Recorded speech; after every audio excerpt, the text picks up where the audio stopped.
দর্শক, এই যে ভিডিওটা দেখলেন এটা কিন্তু আজকের ভিডিও। এটি বাংলাদেশের যেই ছাত্র সমাজ রয়েছে সেই ছাত্র সমাজ একটি আন্দোলন বা একটি দাবি বেশ কয়েকদিন থেকেই উঠিয়ে আসছিল মোহাম্মদ ইউনিস সরকারের উপর। যে ওদের দাবি ছিল যেই বিভিন্ন রকমের সরকারি চাকরির ক্ষেত্রে বয়সসীমা 30 বছর করা হয়েছিল। এবার যারা আন্দোলন করছে তাদের দাবি দীর্ঘদিন লকডাউন ছিল, মানে করোনার জন্য বন্ধ ছিল, তারপরে বেশ অনেক কিছু কারণের জন্য এবার ওদের বক্তব্য এই যে বয়স সীমাটা 30 করা হয়েছে, এই বয়স সীমাটাকে 30 থেকে বাড়িয়ে 35 করতে হবে।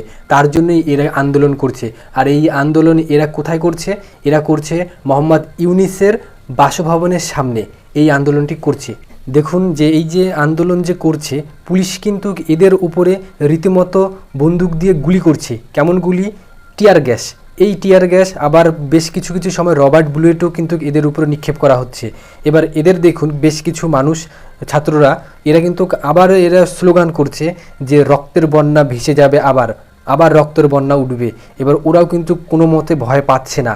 ওরা ভয় পাচ্ছে না যে ওরা পুলিশের গুলিকে এখন আর ভয় করে না। কিন্তু পুলিশও দেখুন কেমন নির্মমভাবে এদের উপর অত্যাচার চালাচ্ছে। এই দৃশ্য কিন্তু মোহাম্মদ ইউনিসের যে সরকারটি, ইন্টারিম গভর্নমেন্ট, তার সরকারকেও কিন্তু ভেঙে দিতে পারে।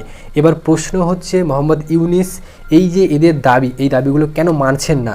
এবার এরা কিন্তু এদের যে আন্দোলন, এরা কিন্তু বলছে যে কোনো রকমের বৈঠক হবে না যত সময় না পর্যন্ত এদের দাবি দাওয়াগুলি মেনে নেওয়া হচ্ছে, তত সময় পর্যন্ত এরা এই রকমের আন্দোলন চালিয়েই যাবে। এরা এখান থেকে অন্য জায়গায় যাবেন না বলে এরা জানিয়ে দিয়েছে। এখনও পর্যন্ত এই আন্দোলন চলছে।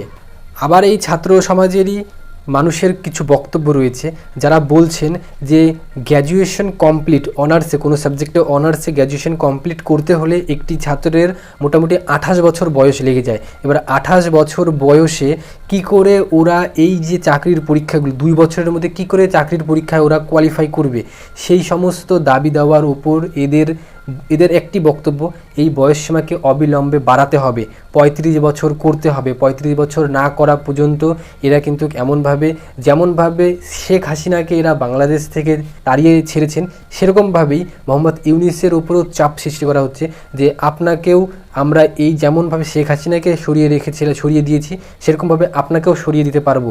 যদি আপনি এই আমাদের দাবিটা না মানেন, সেই ক্ষেত্রে কিন্তু আপনাদের উপরেও আমরা ওরকমই কিছু পদক্ষেপ নেব। এবার বাংলাদেশের যেই ছাত্র সমাজ রয়েছে, আমরা কিন্তু সবাই জানি যে কীরকমভাবে এরা এই যে শেখ হাসিনাকে তাড়িয়ে ছাড়লো।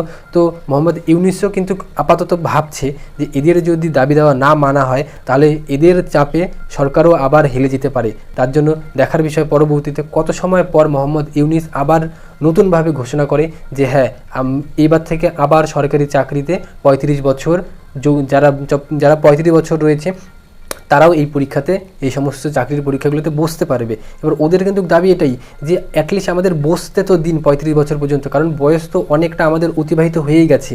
তো এই দাবিটা এদের তরফ থেকে, দেখা যাক পরবর্তীতে কি এদের দাবিটা মানা হয় নাকি না হয়। আজকের ভিডিওতে এইটুকুই। দেখা হচ্ছে পরবর্তী নতুন একটি আপডেটেড ভিডিও নিয়ে। তত সময় আপনারা সবাই ভালো থাকবেন, সুস্থ থাকবেন।